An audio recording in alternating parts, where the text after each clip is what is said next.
I'm going to start this off by saying I'm sorry about my hair.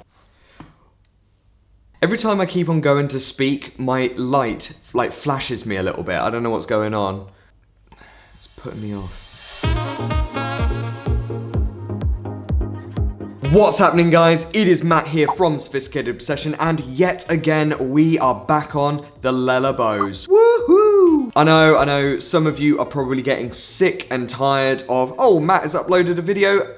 Oh, it's another Lelabo. Brilliant, yay, because we haven't seen those for a little while. Guys, I'm gonna warn you, August, September, it's all Labo, I'm afraid. So I apologize for that in advance. But thanks for stopping by anyway, guys. It is great to see your smiling faces. Well, I imagine that they're smiling. They could be crying. I don't know. I'm not sure. I don't really know where I'm going with this. So today we are going to be going back to the Labo City exclusives. So there are 14 city exclusive Labo fragrances. I am trying my absolute best to get through as many as possible. What I am trying to do is I'm trying to prioritize the ones that you guys want to see over the other ones that maybe I want to create or nobody wants to create. So today we are going to be reviewing Mousse De Chene, the city exclusive from Amsterdam. Oh my god, I absolutely love Amsterdam. It's just so vibrant and just so liberal. It's just great. It's just a really, really nice place. And there's a bit for everyone, if you get my drift. I think that the reason why I haven't actually purchased this scent is purely because I want to purchase it when I go to Amsterdam. Mousse De Chene, which translates to oak moss,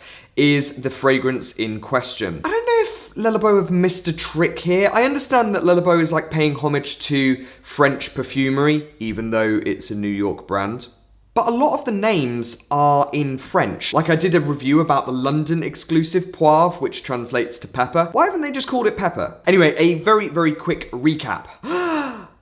The city exclusives are Labo fragrances that you can only find in a Labo store. Each city has a different fragrance. Most of the cities where you find a Labo store will have a signature scent. However, do not despair, because in September, they open up their store online so that you can then purchase any city exclusive scent without you actually needing to then book a holiday in these crazy times that we live in at the moment. You all caught up? Good, let's get to this.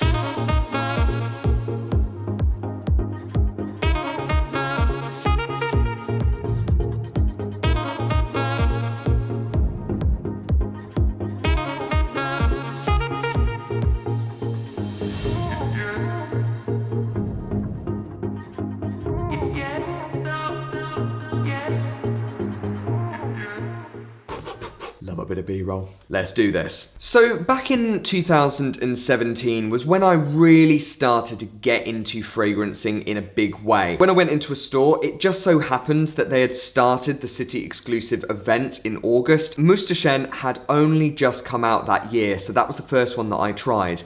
And honestly, guys, it blew me away. So with that being said, let's jump straight into this.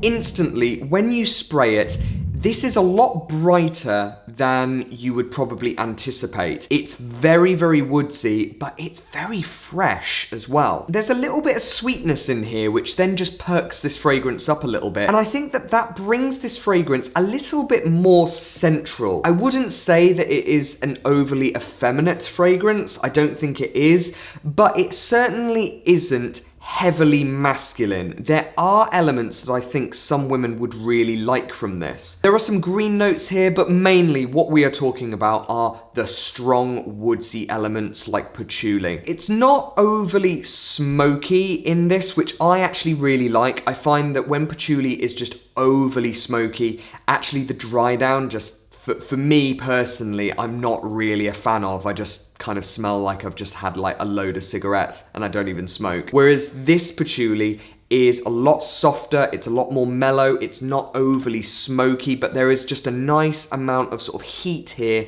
to then just give it a little bit of personality. You're instantly hit with a designer element. I would say that this is probably one of the most accessible fragrances in the city exclusive range for men. By and large, designer scents are created for one thing, which is to appeal to masses to then sell loads of copies. Not all the time, but generally speaking, that is what a designer scent is there to do. And I kind of get the same feeling here. It's very palatable, it's very easygoing, and it just kind of ticks the boxes without needing to work too hard. As always, beautiful musks in here. I still don't really know what oak moss is. Maybe it's woodsy with a bit of greeniness in there. I don't know, I'm purely guessing here, guys. I do get a sense of a bit of pepper in here. It's very subtle and it's not spicy, but there is maybe just something in there that just tingles this fragrance a little bit. It just kind of sparks it and gives this fragrance a little bit of heat, which I really, really like. Right, guys, so I'm gonna leave it for another 20 minutes or so that we can then get into the mid notes. So grab a snack, because I'll see you in a bit. I've just had to drive myself away from watching a bit of The Crown. Has anybody watched that? Insane, absolutely amazing. Okay, enough of Claire Foy and Matt Smith. Let's do this. So in the mid notes, we have still got that real strong patchouli smell that is not overly smoky, it's just very strong in that woodsiness. There's still a sweet element here that it's not honeyfied, it's maybe a little bit vanillic, but it just blends so well with this and it just makes this so tame. I think if we didn't have those sweeter elements, I think that this could be quite a strong, oppressive fragrance. So I'm actually quite pleased that they have included that element into this fragrance. That pepperiness is starting to go, it's starting to sort of disappear into the background, but we've still got loads of those musks that then provide this base,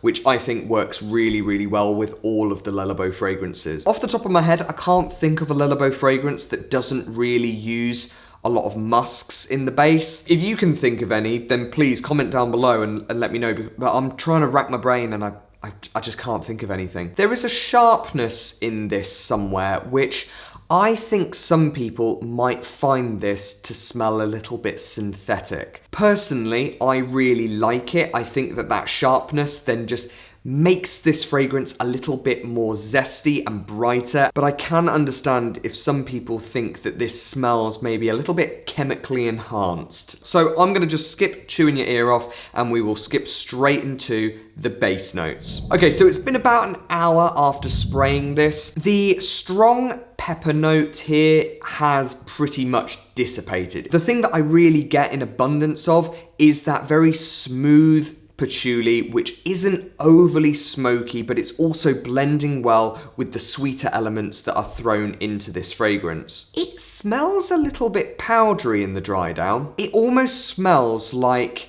the fragrance has completely dried off and this is just like the powdery residue of something. So with the powder, the image that conjures up in my mind is if you have like salty water where it's bubbling away and then the salt collects around the rim of the pan, that's kind of what I get with this fragrance in terms of I feel like the fragrance has kind of evaporated and what is left is this powderiness on your skin. I don't really think that you're gonna knock anyone sick if you turned up wearing this fragrance. I think that it is a very, very pleasant fragrance to smell. Not really getting much in the way of greenness now either. This is more or less just like a bit of a spicy, woodsy note now. When I was spraying this, I instantly thought, yes, men, absolutely, you can totally rock this. Ladies, if you enjoy a stronger scent, you're going to be fine with this. I think that there are a lot of woodsy undertones here that maybe will come across a little bit too masculine,